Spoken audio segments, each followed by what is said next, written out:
Okay, welcome everybody. I am so happy to be in conversation this evening with Jessica Gottlieb. And welcome, Jessica. How are you doing? I'm great, thank you. How are you? Thank God, I am very well. Thank you very much for agreeing to talk to me this evening. Thank you so much for having me. One moment, just going to mute. Okay. Did exactly the same problem and mistake last time. I am so happy you agreed to join us as we're here to discuss a very important topic. We are here to talk about helping kids cope better. And I think if you have children, or maybe if you are a child, or if you ever remember once being a child, learning how to cope better is certainly something that everybody needs and is talking about and is discussing right now. So before we jump right in, I would like to give you an introduction because I am speaking to a very accomplished individual, Jessica Gottlieb, clinical social worker here in Montreal, is passionate about empowering and motivating her clients to reach their full potential.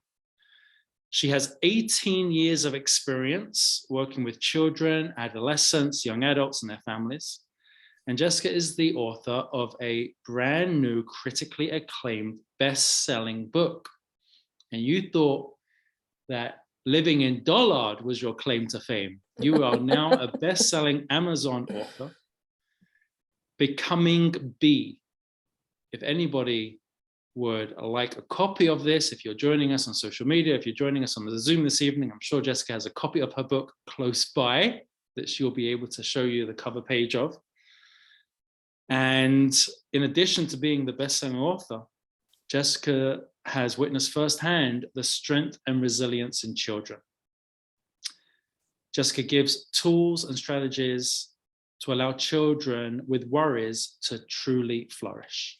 So, wow, you must be a very busy lady right now, Jessica. I am. I'm very busy. Thank you. Besides your own beautiful family. Yes, I'm also a wife and a mother of 3. Well, thank you so much for agreeing to come on the show tonight. I've just turned it into a show. Did you notice that? It's a show.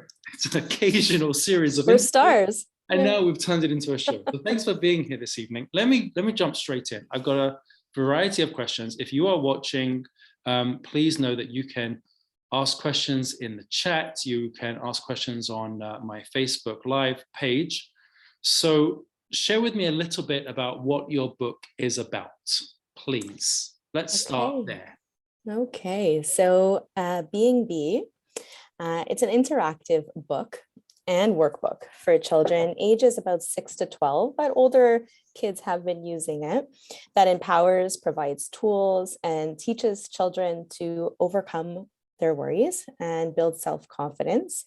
So Bee is the main character in the book, and she learns that she has the power to overcome her worries, and she's had it in her all along using her name, Bee, to be confident and to be proud and to be strong. That's wonderful. That's wonderful. I love that. When you were writing this book, was it before COVID started, during, after? Yeah, so as you said, I am a clinical worker in private practice. I wasn't always doing that my whole 18 years of experience. And I noticed in my work a huge need for a book like this for children with worries, specifically, as that's one of my areas of specialization. So yes, I was sitting in a cognitive behavioral therapy training about 3 years ago when I thought of the idea of having the story on the left page and the worksheet on the right. But then during the pandemic, it was probably at the beginning of the pandemic, I was telling my son, Brayden, who I call B, a story from my imagination about him overcoming a problem. There's the B. I was wondering, who is B in the family? Okay, Brayden. Okay. Yeah, so Brayden, he had a problem with a friend, and I told him that he was a superhero. And he had the power within his name to be confident and to be strong and to overcome this problem. And the superhero magic was in his name, B, because that's what I call him. Nice. And something clicked after I told him that story. And that's how it was born. That's how Being Bee was born, and I wanted to help. So that was at the beginning of the pandemic, and I wanted to help as many children and parents as I possibly could, as many people were struggling. And that's why the book was created, giving the tools and strategies I know that kids can really flourish. And what was the response when the book came out? Oh, wow.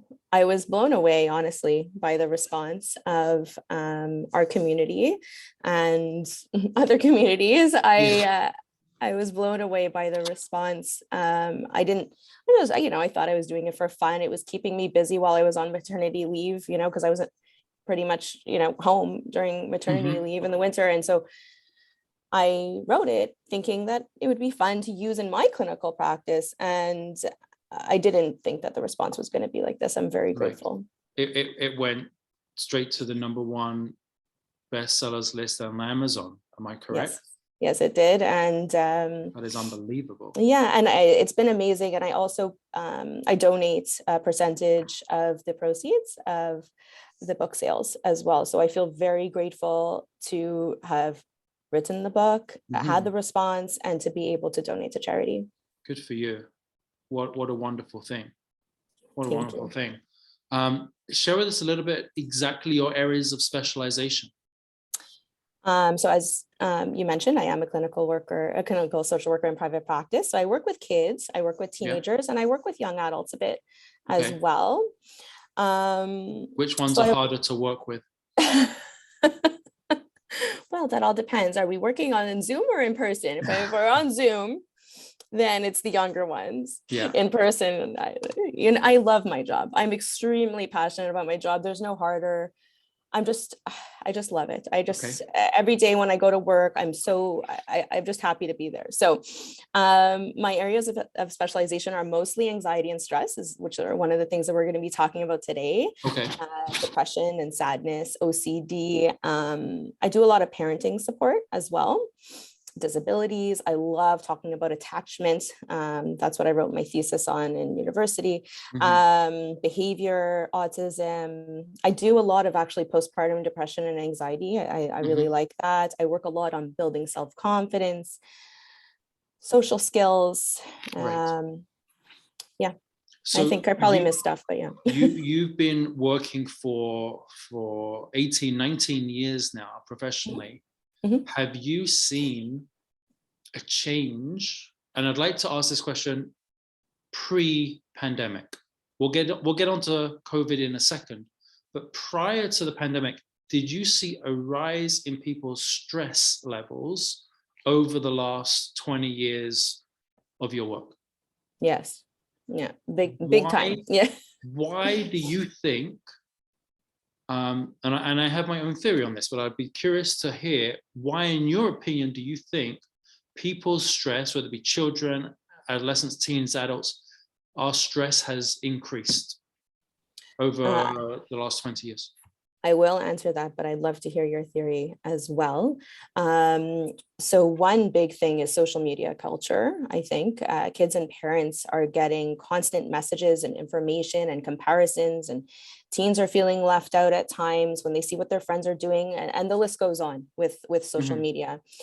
Because parents, I'm a parent, and I get bombarded with messages as well. There's email, there's phone, there's so many messages and things we should or shouldn't be doing, and comparisons. And so I think that's one big piece. I also think poor coping skills as well.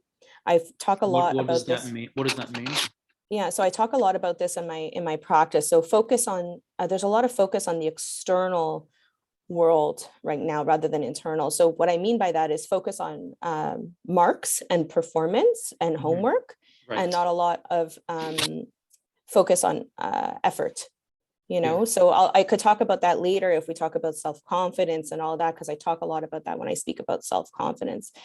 Also, I mean, now the pandemic stressors and transitions, the amount of anxiety has increased substantially throughout the pandemic. But on the flip side, though, I see a lot of stressors for kids right now, and teenagers and young adults right now. But on the flip side, for the kids or teenagers or young adults with social anxiety, I don't see as much. They actually sometimes they really like the time alone, or they like the time with family, and they like less social interactions and that. So I see that as well. That's interesting. Mhm. That's very interesting.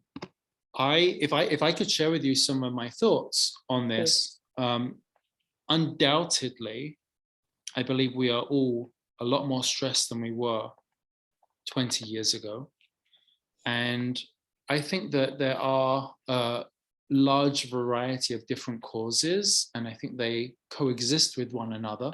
And I think as a result of that, there's a multitude of different factors that have now created modern life in 2022.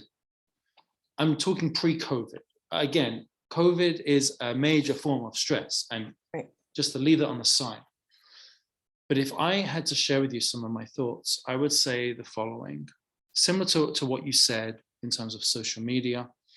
But I think that the rise of technology in general, especially the way we communicate with one another, has put people on a sense of never being able to be by themselves. Right. Someone is always reachable. And you can find a person, they can be on vacation, they can be downtime. Let's say a person's going on a vacation for downtime because they're too stressed and they're on a deserted beach somewhere beautiful. They will have a ping from their phone because someone will have texted them and they would have tracked them down. It's not very difficult. You just send a text. You might not even know they're on vacation. And we feel that we are always on. We don't have downtime. We don't have alone time. We're always traceable, trackable, a person. And the flip side of that is, I believe, a person feels like they have to respond immediately. Yes. And there's no time delay. I know I've had it. I'm sure you've had it. And I'm sure everyone's had it. That if we haven't returned back a person's message, let's say within 4 hours, and maybe 4 hours is a reasonable amount of time to get back to somebody. It's understandable. Right. You might be having lunch. You might be asleep. You might be in a meeting. You might, whatever we do. And yet a person has responded back saying, please get back to me with an answer. I asked you something already. And I think to myself, it's been 4 hours. And yet for this individual, that was too long a wait. It's also part of the instantaneous gratification and need we have, which is another thing. However, in addition to those 3 or 4 ideas, I would like to share another, which I think is the most profound of all. And that is, I think, we've lost our way spiritually, forgetting that we live lives with an ultimate power that is a part of our life. And as a result of losing sight of this ultimate power in our lives, we are led falsely to believe that we're alone. And when a person is alone or thinks they're alone or suffers from loneliness, the troubles and challenges they face become so much bigger. Because I don't have a friend, a partner, a colleague, a spouse to share my burden with, because I'm alone. Right. And I think as we've become more secular and as we've become less in tune with our spiritual selves, that has added an extra dimension to our lack of being able to cope. And stress is just one manifestation of that. There's a lot more to talk about, I believe, in that regard. And maybe that will be my next conversation with another guest in the weeks to come. Yes, I but love that.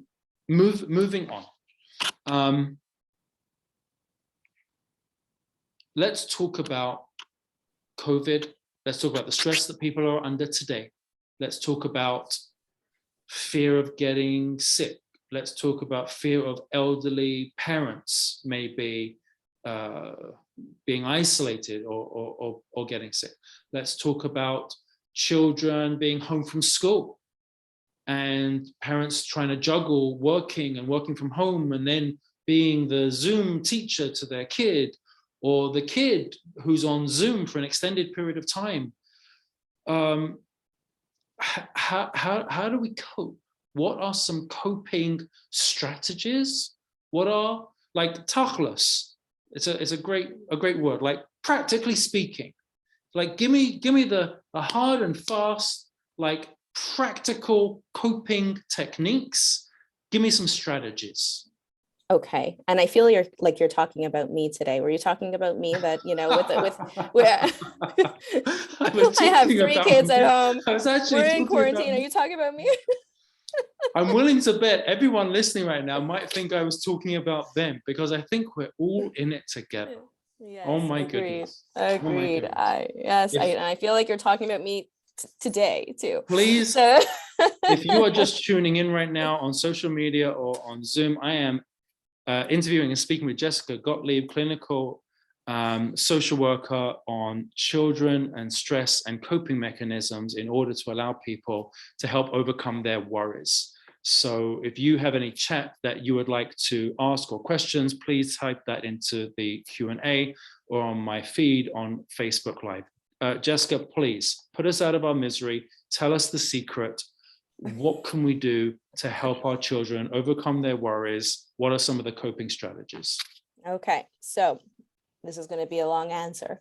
So the first thing that's very important is to know our physiological symptoms of stress. As adults, as children, this is our body's way. I tell the kids, our body's way of giving us a clue, like we're a detective, that we need to cool down and do any of the coping strategies I'm going to list.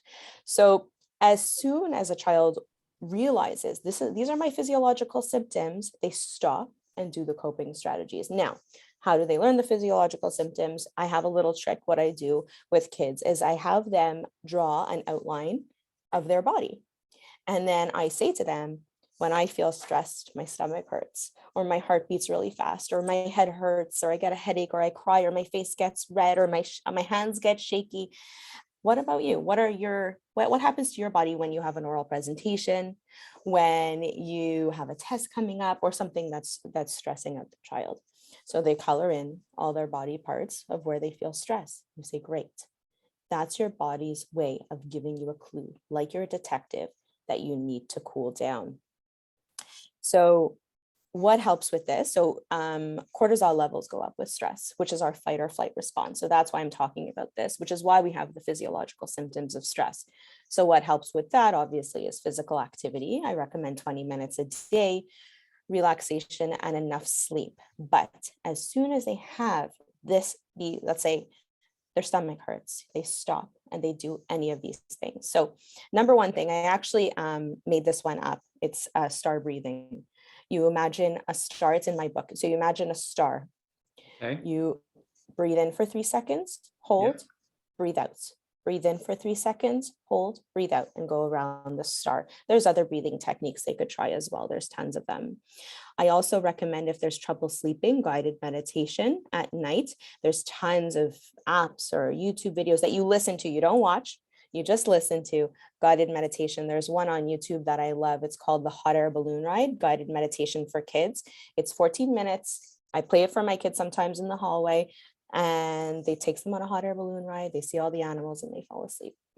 Wow, amazing. I'm gonna listen to that tonight myself. Yeah, so if you go on YouTube, but don't watch, just listen. And then so there's also mindfulness. That's very important. So mindfulness is being completely present in the moment, not thinking about the past, not thinking about the future, focusing on right now. So as you were talking about before with the text messaging and the constant messages on the beach, no, focusing on right now, focus on being on that beach. So you could do there's many different techniques for this. There's a game that I like to play: 5 things you see, 4 things you feel, 3 things you hear, 2 things you smell, and 1 thing you taste, for the child to be completely present in the moment. Great. Another thing I like to have, especially for the younger kids, is a cool down spot. Where they, at any spot in the house or classroom, so a little corner, it could be a beanbag chair, it could be a chair, it could be a little mat or pillow, a place where they could go. And I have them make a box. So you take a shoe box or an Amazon box and you have the child decorate it and put a bunch of things in that box that make them happy. So fidget spinners, or those little poppets that they like now, or stuffed animals, or stuff to draw with, stuff to read. You put it in that box and they can go to their spot, and it's just a spot just for them as soon as they feel that. Another thing I like to do with children is have worry time, because often the worries come out at night when a child is tired. What is worry time? So worry time is that when you wake up in the morning and you immediately start worrying? No. So worry time is, I like to have it with a child or teenager, even an adult, with a trusted friend or parent or caregiver. Okay. Before dinner. So this has to be before dinner, because after dinner it's too late and we already start worrying at night.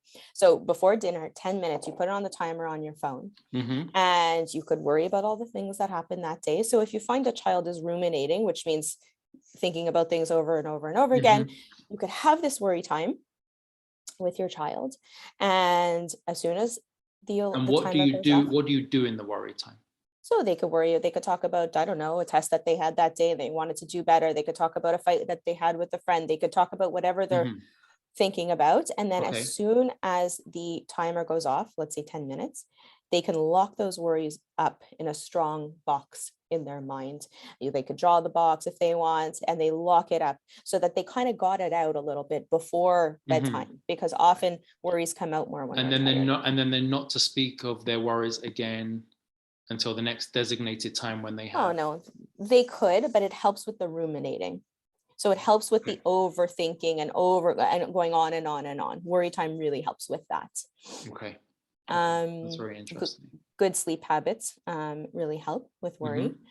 Often, I like to talk about taking the time to listen and show empathy. So rather than offering reassurance, and saying, oh no, it's going to be okay, it's going to be okay, it's fine, it's great, but it doesn't always help. So what I recommend is to use feeling words.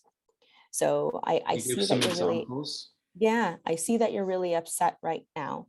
I feel upset when this happens to me too, and this is what I do to feel better. So you're using a feeling word: sad, upset, angry, frustrated. The more we use our feeling words, the more it helps the child get out their feelings. So I give the example of a balloon. The more the child gets out their feelings, it keeps in their feelings. I mean, it's like a balloon. The more you keep it in, the more you keep it in, the more you keep it in. And then, I say to the child, what happens to the balloon? And they say, well, the balloon's going to pop. And I say, okay, what does that look like for you? When the balloon pops and explodes? And they say, well, that's often when the anger kind of sets in, because anger and worry sometimes go hand in hand. So I really like children to get their worries out using the feeling words. I feel frustrated because, I feel angry because. And that helps them? Yes. Interesting. Yes. The more that they get the feeling words out. I have a feeling wheel actually in my book, or on my website. You could take a look. I have a feeling wheel in the worksheets. And so it helps children with little emojis. It helps children distinguish what they're feeling in that moment. So this helps with the younger kids and the older kids, actually. Amazing. What else? Yeah, I have other things here. So you could help a child be a detective, as we spoke about before, and look for clues or evidence against problematic thoughts. That's a cognitive behavioral therapy technique. So you can ask a child, what proof do you have for the thought? And then generate new positive thoughts when there's little proof, because thoughts and feelings and behaviors are all connected using a cognitive behavioral therapy approach. Excellent. One thing also, this is the last one. One thing also I like to talk about, because a lot of parents say to me, what do I say to them? I don't even know what to say. So alongside with talking about the feeling word and getting the feeling out, I have a little bit of a line of questioning. So there's 6 questions. So what is it that worries you the most about the situation? What's the worst case scenario? What's the best case scenario? What's the most likely outcome? There's your proof. If the worst case happened, how bad would it be? And how would you cope? So then we bring in the coping thoughts as well, because I like to talk about how we would cope in certain situations. Amazing. Amazing. Thank you so much. And is any of this material available? You said you had a website? Yeah, so this specifically isn't available, but I'd be happy to write something up for you, no problem. Okay, wonderful. Let me change subjects a little bit and speak to you about the difference between stress on the one hand and anxiety on the other. Is there a difference between stress and anxiety? And if so, how would you describe each of them? So yes, there is a difference, but there's also a fine line. So stress is caused by an external trigger, such as a test or an oral presentation or a fight with a friend, etc. But anxiety is a little bit different than that. So anxiety is persistent, excessive worries that don't go away. And they can sometimes happen with an external trigger. But unlike stress, anxiety sometimes persists even after the concern has passed. Okay. But if you're unsure, let's say you're unsure, you're not sure if your child is stressed, or you're not sure if you're stressed or anxious, it's always helpful to reach out to a professional and then they could help you assess for sure. So on that note, I'm going to go to one of the questions. Here's a question from Karen. What advice do you have for parents of teenagers to differentiate regular stress from anxiety? How would a parent know their child needs support? Okay, so there's a two-part question. Okay, so just because a child has, or a teenager, sorry, either one, or even an adult has symptoms, it doesn't mean that you have an anxiety disorder, okay? The symptoms become problematic if they don't subside over time, or if they're severe enough to impair a child's or adolescent's day-to-day functioning. So that means their baseline. A baseline means what you're normally doing. So if you're normally sleeping 8 hours a day, that's your baseline. If you're normally eating 3 meals a day, that's your baseline. If you find that the baseline changes a bit, you're sleeping more, you're sleeping less, you're eating more, you're eating less, your behavior is different, that's what helps people distinguish a normal developmental stress versus or shyness from an anxiety disorder. So I'll list maybe some things to look out for if that helps, Karen. So excessive worry is something to look out for. So what I was talking about before with the ruminating, headache, stomach ache, or more physiological symptoms that are happening often. Shaking, sweating, trouble sleeping. So as I said before, the trouble falling asleep or staying asleep. Restlessness or fatigue, trouble concentrating, but I mean, that could be anything. It doesn't necessarily mean a child has anxiety. I want to make that very clear.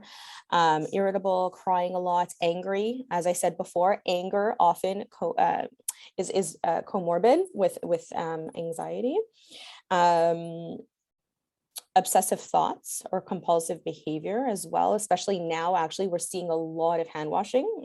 Obviously, because of the pandemic, there's a lot of hand washing or making sure everything's clean or making sure they touch certain things to make sure that they're safe. So that's something that I'm seeing a lot. Asking what if a lot. Constant what if questions, that's a little bit of a red flag. Avoiding activities is another red flag.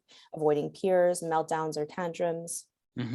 The list goes on. A child, a teenager, or an adult is exhibiting these types of behaviors that would indicate that it would be beyond a regular level of stress and more so something touching upon anxiety. Did I understand? But sometimes it could be just stress though.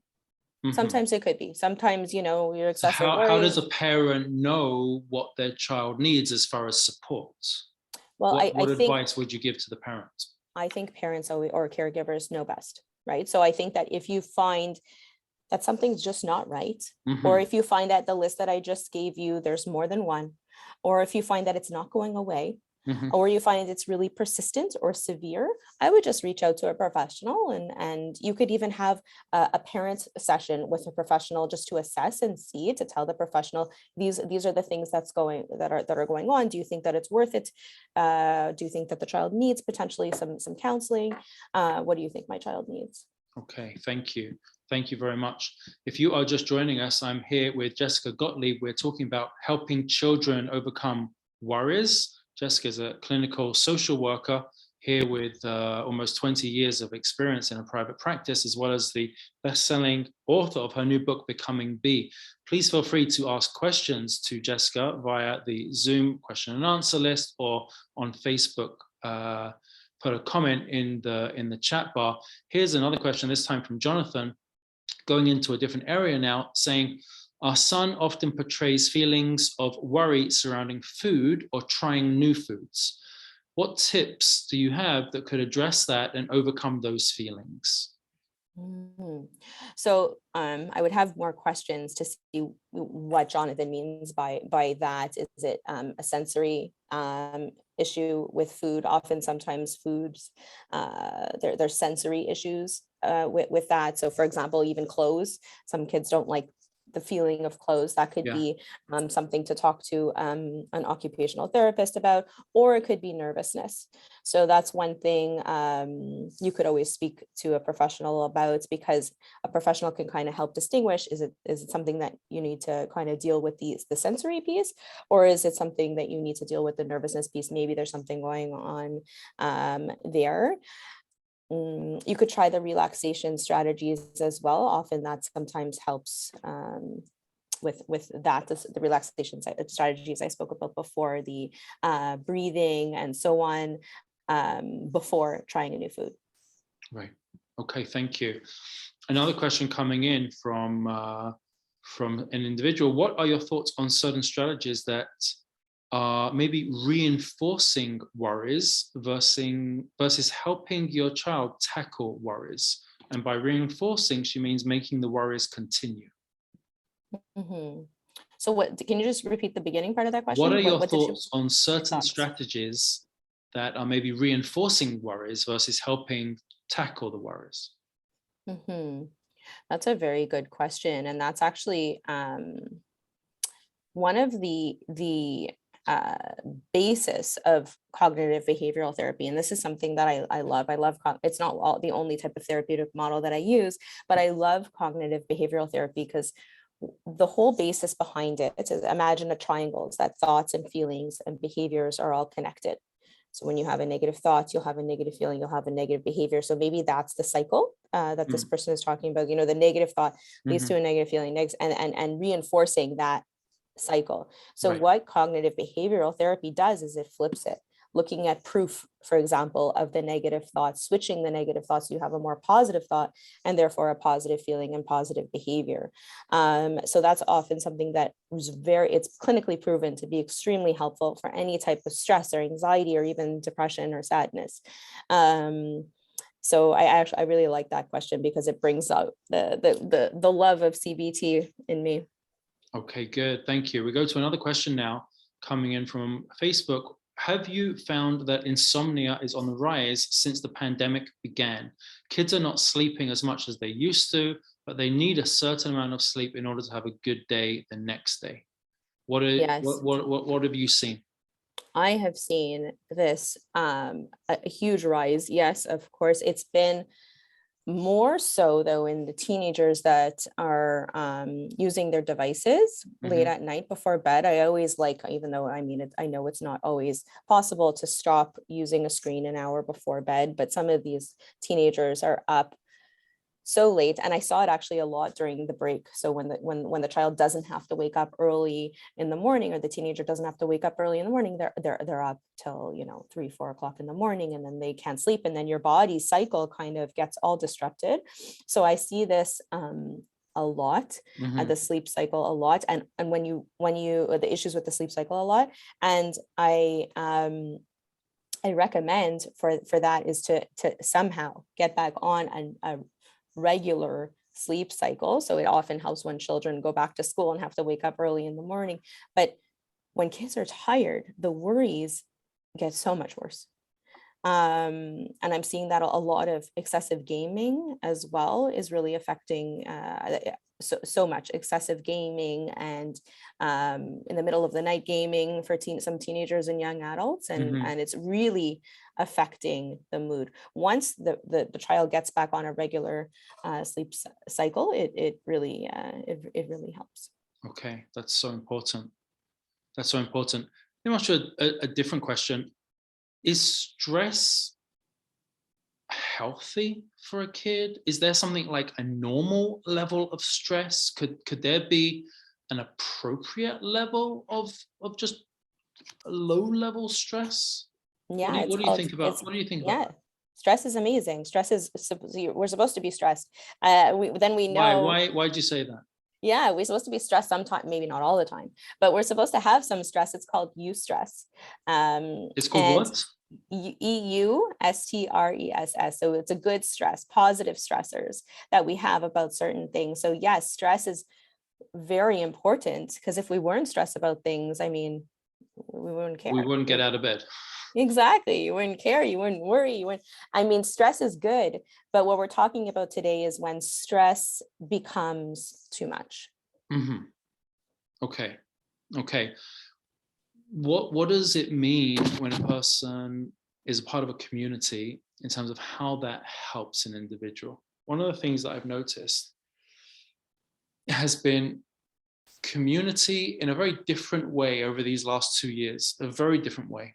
But I've seen community come together in some respects more profoundly than even before the pandemic. And that has been an incredible thing. I'll give you an example. I've been on the receiving end of individuals who have approached me to say, I'd like to make a donation to the synagogue because I want to make sure people don't fall through the cracks. And I'm sure that there are individuals out there, either they're widows or widowers, people who are sick, maybe people who are going through a hard time, maybe people who are suffering from depression. I'm sure you have access to these people and know who they are. Can I send them a meal? I would like to send that person a meal. And a person might say, you know what? I want to send 100 people a meal, and I'd like to write a check out for thousands of dollars. And I want you to quietly and anonymously send over a meal. That never happened before the pandemic. We might, as a synagogue, have come together for a Friday night meal. We did that. We used to have speakers or scholars in residence or a Shabbaton or a whole variety of things where we would come together as community and sit with each other. But never have I seen an outpouring voluntarily of people selflessly giving spontaneously. And being part of a community has been one of the greatest blessings of this last 2 years, especially those who have needed it the most and who have been on the receiving end of the goodness and the kindness. Now, that's a very specific example. In terms of children and stress or children and worries, can you speak to how being a part of a community helps such kids and families with regards to stress? Right. So there are a lot of studies on this, and I find a lot of studies very, very interesting. And one of the ones I find that are very interesting is this, especially now, because I think it's beautiful what you said and how people are doing this now and they weren't before. Mm-hmm. And I've noticed this a lot too, especially lately. So studies have shown that the connection to others, traditions, or a place where you feel like you belong. So mm-hmm. that could be the synagogue, that could be, a dance studio, it could be a hockey, it could be a place where you belong. So that actually sends positive messages and all the good things we need mm-hmm. to our brains. So that helps alleviate stress. It helps alleviate anxiety, and it also it helps alleviate social anxiety. So I've been reading a lot upon social anxiety lately, and it's about a lot of the studies show that these connections are very helpful for people with social anxiety, which I do feel right now is really on the rise, because there's been such a lack of this connection to others in the past 2 years. Totally. So this is what we need, and that's what we need to find for ourselves and for our children somehow, even in this time. Excellent. Changing subjects to another question, a listener has written in saying, my 6-year-old son comes into our bed every night. He says he has nightmares. Is this something to be concerned about, or is it normal? And what can I do to help him? Right. So it is developmentally appropriate for a 6-year-old to have nightmares. What actually would help is the guided meditation before bed. So if you do the guided meditation that I spoke about before bed, I do recommend for that age the hot air balloon ride that I spoke about before. It's called the hot air balloon ride, guided meditation for kids. It's on YouTube. You just listen, you don't watch. Before bed, if you have that relaxation time before bed, it is developmentally appropriate. There are a lot of things that are developmentally appropriate with stress and fears and worries, and they're very common. Like, for example, infants sometimes could be easily startled and later on develop maybe some form of fear of strangers, or toddlers have a fear of darkness or imaginary creatures, being separated from their caregivers. School-age children worry about sometimes injury or death or natural events, and also school-age children do have nightmares sometimes. So what I do suggest is to have a conversation with your child to see what the dream is about, if what the nightmare is about, and if something potentially happened, to have that discussion. But yes, they are definitely normal at the age of 6. Okay, thank you. If you are tuning in or you're listening and have a question for Jessica, we ask you please to write in the chat bar, the Q&A box, as well as on my Facebook page. I'm here speaking with Jessica Gottlieb, clinical social worker, talking about empowering children, helping them to overcome worries. Jessica, I guess the question that I have, which is the question every parent has, which is the most generalized of all, what can we do to build up our kids? And now I know that parents get stressed, and I know that parents sometimes will not speak in the quietest of voices to their kids. They might not always be so positive to their kids. They might have things that drive them crazy that their kids get. I know that on occasion we might not always build them up. On occasion we might even do the opposite. But what is your advice for building up our kids and building up their confidence? I love this question. This is a great question. Every parent wants the answer, please. Yes. Okay. So it might be a little long-winded. My answer. Okay. You can do the long and the short. Give me both. Okay. So self-esteem is a person's overall sense of self-worth or value. Okay. So it's a sense of belonging, a feeling of confidence, a feeling of security. So self-esteem, it starts when babies are born. It starts when a baby gets positive attention from their caregiver or loving care. So that's called a secure attachment. So I could do a whole hour other discussion on secure attachment. I love talking about attachment styles, but I won't right now. So I always recommend to praise effort. Okay. Not the results. So the results are such as getting an A on a test, or fixed qualities such as being smart or athletic. So I always recommend praising effort, not results. So why? Because effort is controllable and results are not. That's really right. So we like to focus on what we can control. So when kids focus on things, what they can control, can't control, or on results, they get nervous. So I like to talk about conditional confidence. So that means conditions, value that's based on results, versus unconditional confidence. So unconditional confidence is no matter what everything around me says, I'm going to be comfortable and confident in who I am. So your value is based on character, attitude, and effort. So you're confident no matter what. So I have some tips as well to That's discuss. great. So we spoke Please, about, yeah, please. yeah, we spoke about some tips before for nervousness, but I Right. have some tips also for self-esteem. So harsh criticism, I don't love it. I understand. Yes, sometimes we yell, and I mean, I'm a parent of 3, I get it. But the way we speak to our children becomes their inner voice.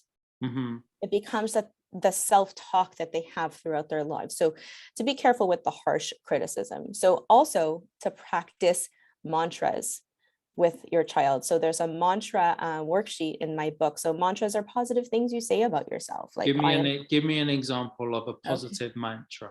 Okay. I am kind. I am strong. I take care of my family. I do mitzvahs, things like that.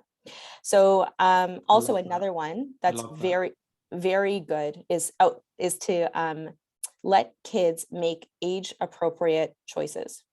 So this helps with confidence. And I'm noticing this in my own children, my 2 older boys.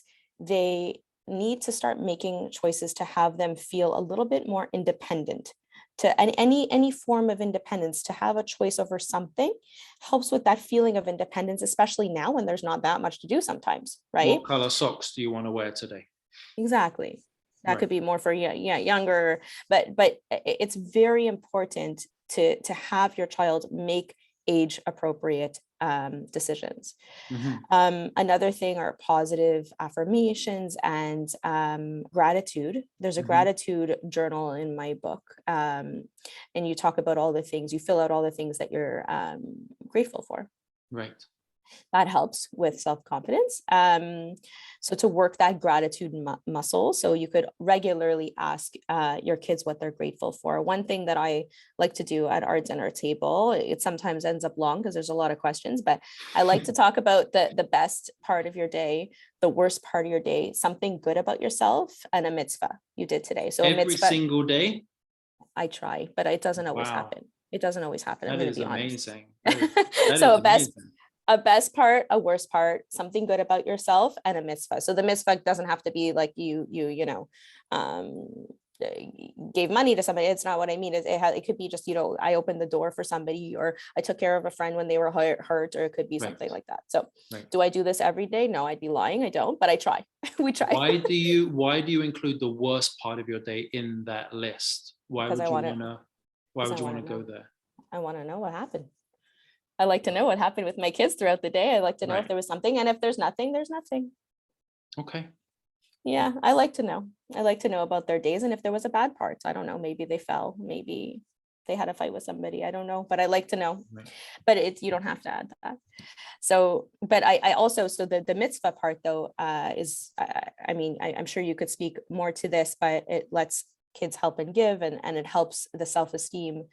And the self-esteem grows when kids see that what they do matters to others, right? That's so important. That is huge. Helping out at home, a service project, or to do a favor for somebody. I have to squeeze in a little Devar Torah. You'll forgive me. It's an occupational hazard if I share a little word of Torah, but it's actually the parasha that we just read last week, which was all about giving and creating and building a center of community. It's a beautiful idea. And the word to give in Hebrew is natan.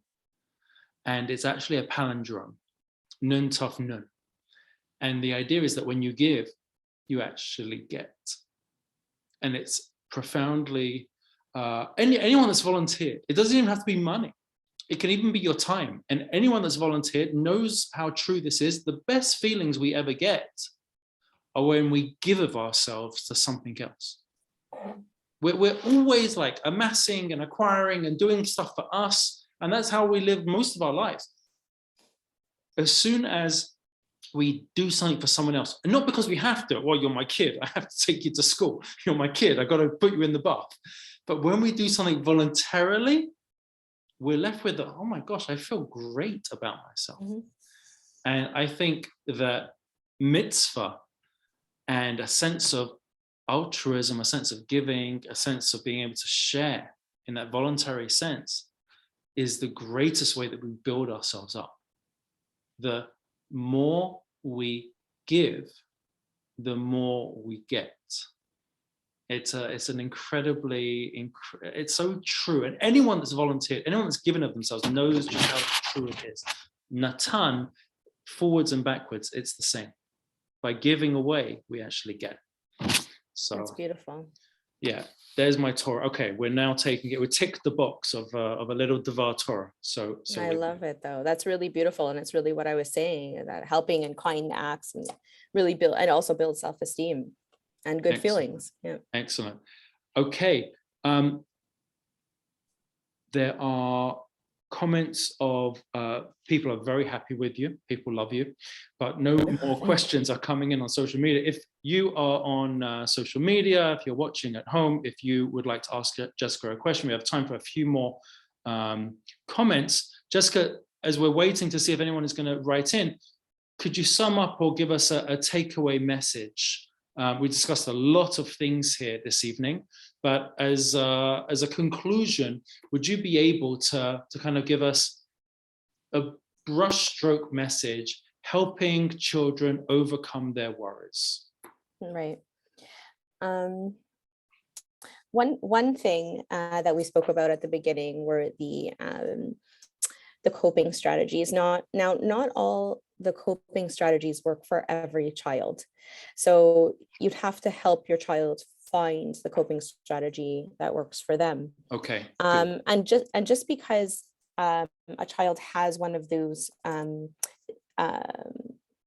red flags for anxiety or nervousness that I spoke about before doesn't mean that they have anxiety. You know, Mm-hmm. if they're severe enough to impair a child's day-to-day functioning or their baseline, then to reach out to a clinician, because they could help distinguish normal developmentally appropriate anxiety or nervousness or shyness, and they could help distinguish that from an anxiety disorder. So I just want to make that clear.